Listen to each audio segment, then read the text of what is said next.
This is Deborah Atkinson, and you're listening to Flipping 50, where I address your top questions and the things you struggle with most so you can have more energy and less decision fatigue about what to eat, how to move, and you can change your thoughts to flip 50 with the life and the energy you love in this second and better half.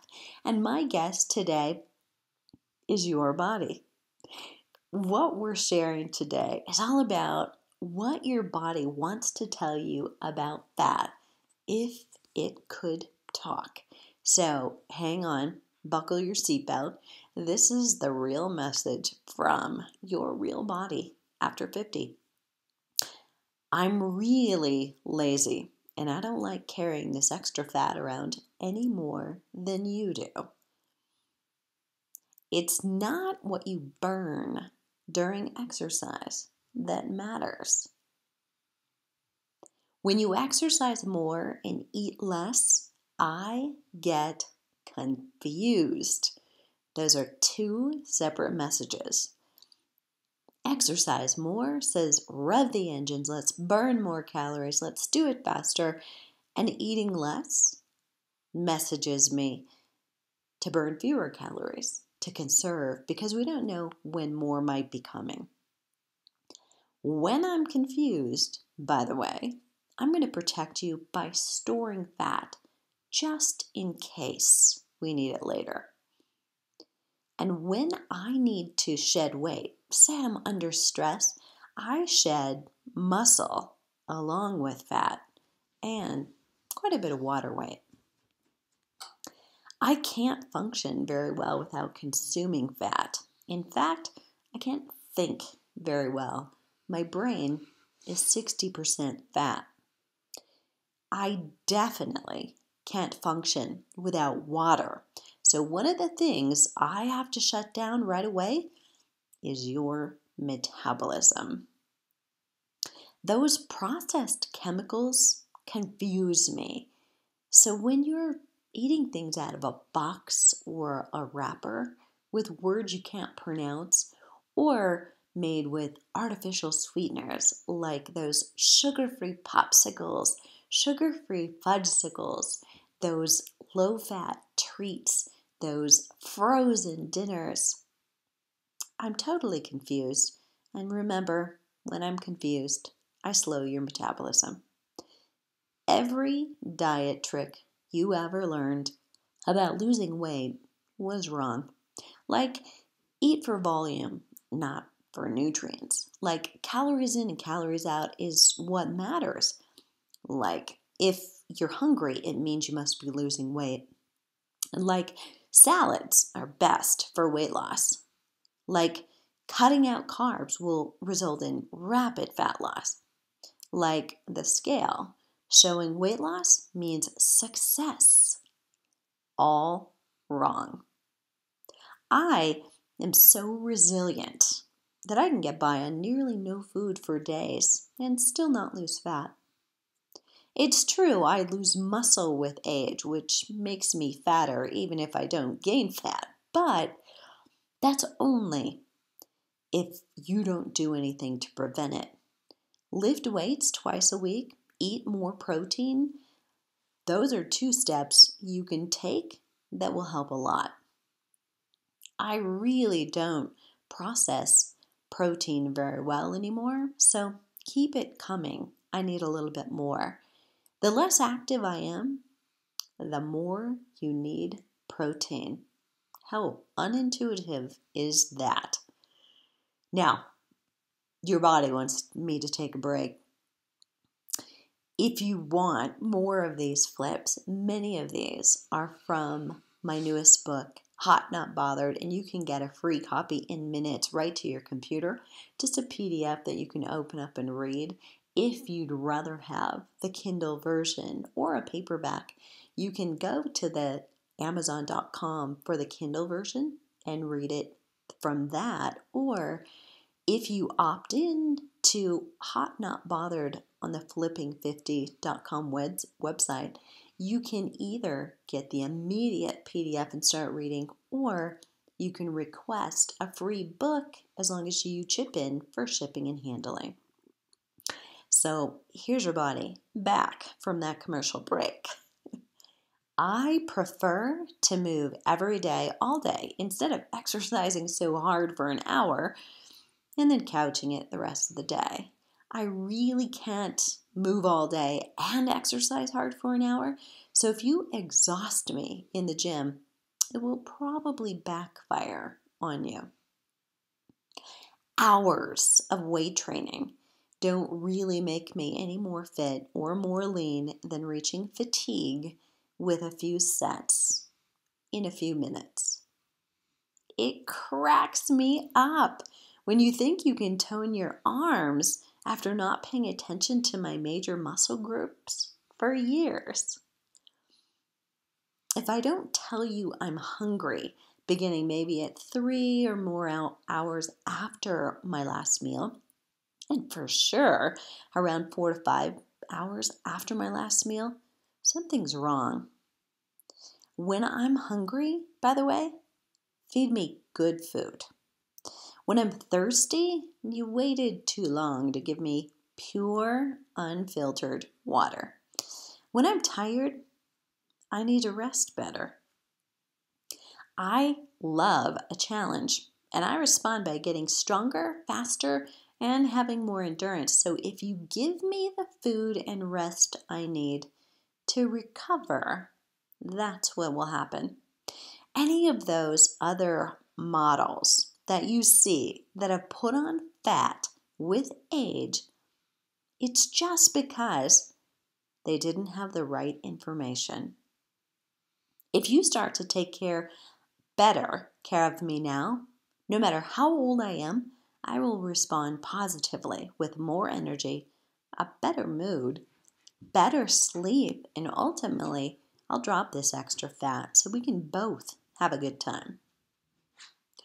So if you're struggling, by the way, this is Deborah stepping in for your body. If you're struggling to lose the fat, and some of these are quote unquote tongue-in-cheek, made you smile, some of them may be surprising you, or you're feeling like, I don't believe that. Trust me, it's not opinion. It's research. There's studies. They're scientifically proven. And in 34 years with women I've been working with, and let's say across all populations, genders, and ages, but in the last 4 years specifically narrowing down my research, my writing, my speaking, and my coaching to women who are flipping 50. We know these to be factual. And if you're struggling with the idea or struggling to lose the fat, listeners to this episode can take advantage of Fit You at 50% off the regular rate right now during the Flip Your New Year special at flipping50.com/fit-U, the letter U. It's an 8-week course, and it's actually 9 because I am convinced as a sports psychologist who works on the 6 inches between ears as much as I do anything that happens below the shoulders, that we've got to do some retraining. After 50, you have less wiggle room. Before the fat, you need to lose old thoughts about dieting and exercise. You may need to lose toxins that are stored in fat and reduce inflammation internally before the fat will come off. And I walk you through all of that and how exercise optimally helps you lose fat, spare muscle losses, and get back some of the muscle you may have lost already and feel better so you can sleep well, be more resilient to stressors in your life, have more stable energy throughout every day. And when you start caring for yourself, you get on the path to permanent weight loss with changes, not with a diet. Foods you used to think are healthy may be causing your fat storage and preventing your fat burning. While you'll give up a handful of those foods temporarily, you'll have the opportunity to experience 4 different recipe books full of foods that are easy to prepare, simple to find, and taste wonderful. Plus, I'll be there every week live with you, responding to your questions in the private Facebook group just for members of FitU. And during the week, I jump in daily to respond to questions that you've typed in.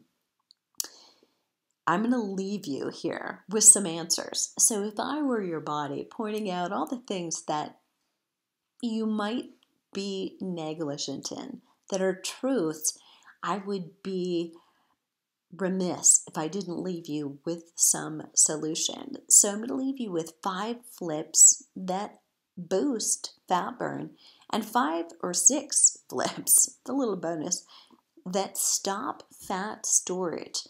Because really releasing fat, losing it permanently, is a mixture of both. Being able to release the extra fat you have stored is really an entirely other task that you want to approach.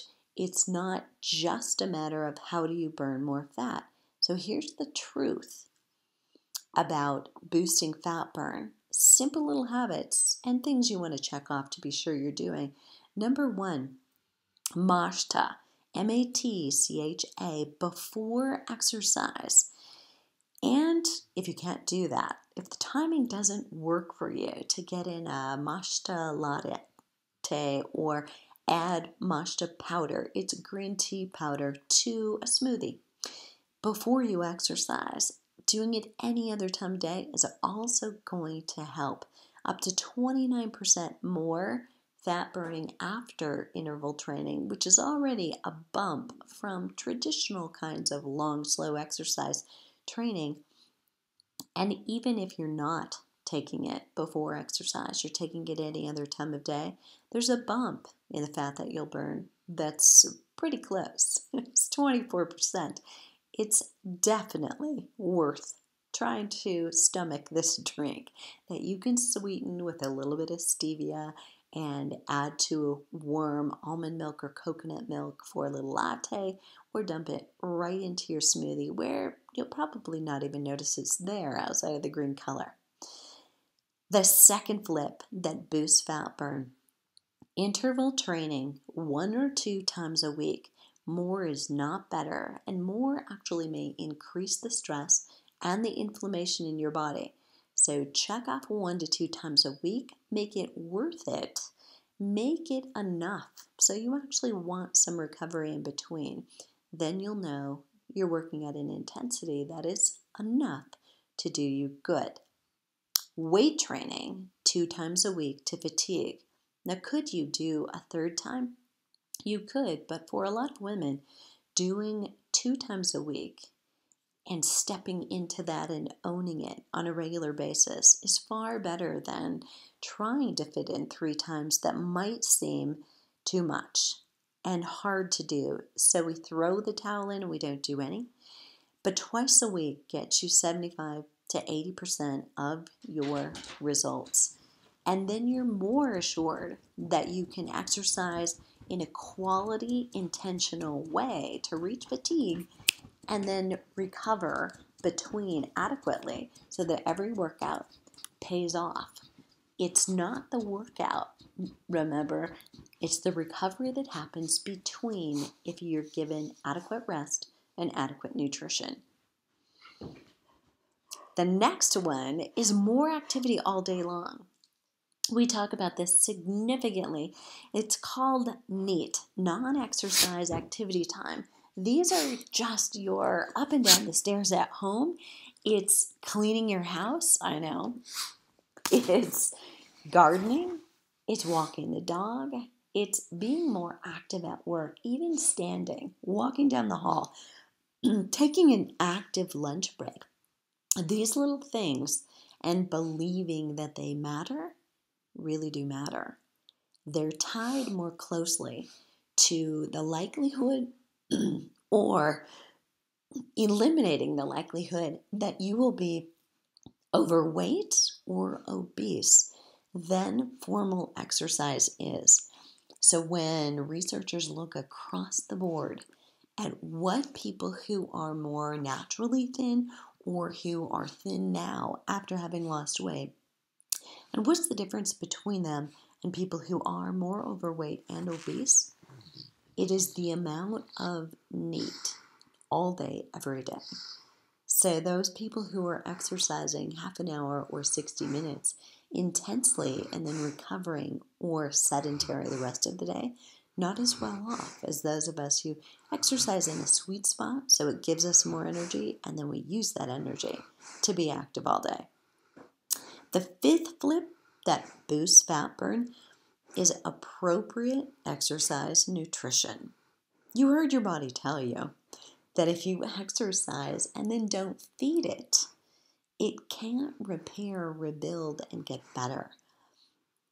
So you've got to be sure that you also combine best exercise nutrition practices with the type of exercise you're going to do and the fuel that you want to consume or avoid consuming before that activity.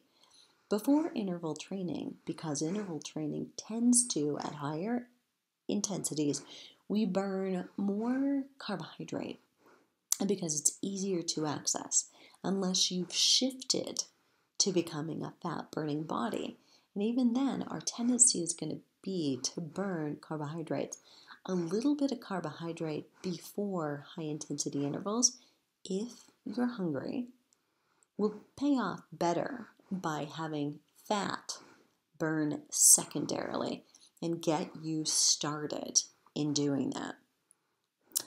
Then before longer, slower activities, if you're going for a hike that's going to last a couple of hours, a longer bike ride, you're going to be outdoors gardening, having lower carbohydrate foods if you need something, higher in fat, higher in protein types of foods, much more optimal for helping to boost fat burn. All right, let's dive into the 6 flips that stop fat storage. Number 1, hydrate. Your body will be stressed if it's dehydrated. Every cell in your body needs water to function. We're talking about your brain, or in this case, really, we're probably talking more about metabolism. Your body can't rev up metabolism or do a great job with digestion without adequate hydration. So begin to drink more water. Look for the telltale signs that your urine is clear, and what you'll begin to notice most likely is that also your skin is more clear and you have more energy and you probably have a better, more consistent appetite. Number 2, to stop fat storage, sleep quality needs to be your focus. And then definitely quantity. If you're short on your need, figure out what your sleep need is. Go to bed, do the experiment. Go to bed when you're tired. Make sure it's dark, quiet, and cool. Wake up when you wake up. Now, if you're listening and you struggle to stay asleep, get to sleep, or you're already waking too early, that in itself may be an experiment that helps you get a little deeper sleep, or it could also be an obstacle getting in the way of you figuring out what you really do need. But there are some step-by-step processes that if you go through, we can increase your sleep quality and then sometimes quantity if we need it. And if you do that, you will also reduce fat storage. Your body needs to promote the production of the right hormones, many of which happen during sleep, and decrease the wrong hormones. Also, that happens when you sleep. So don't shortsheet yourself. The 3rd flip is eliminating sugar. And there's no such thing as good sugars. Honey, agave, molasses, maple syrup, brown sugar, white sugar, and artificial sugars are equally as bad. There's a little pun intended in that. But what you want to pay attention to is anything that is sweet will increase your body's desire for sweet. So when I say eliminate sugars, the next one is coming up here. Look for both natural and artificial. So your body actually gets much more confused with artificial sugar than it does with sugar. But the spike in blood sugar and the spike in insulin is the same in sugar and artificial sugar. So those 0-calorie sweeteners or low-calorie sweeteners are no better and actually are worse than sugar. So eliminate them both. Under that umbrella, avoid wine and alcohol, particularly on an empty stomach. Your blood sugar is low if your stomach is empty. It's been hours since you've eaten. And then if you have a glass of wine on that empty, you're going to spike your blood sugar even more than had you had something in you. But you may want to eliminate or avoid wine and alcohol temporarily altogether for a short period of time. Just to remove it, get your signals and your hormones back on track. Get you to a point where you can realize what is your need, stabilize your blood sugar, and you can begin to test carbohydrates, which is the next step. Flip.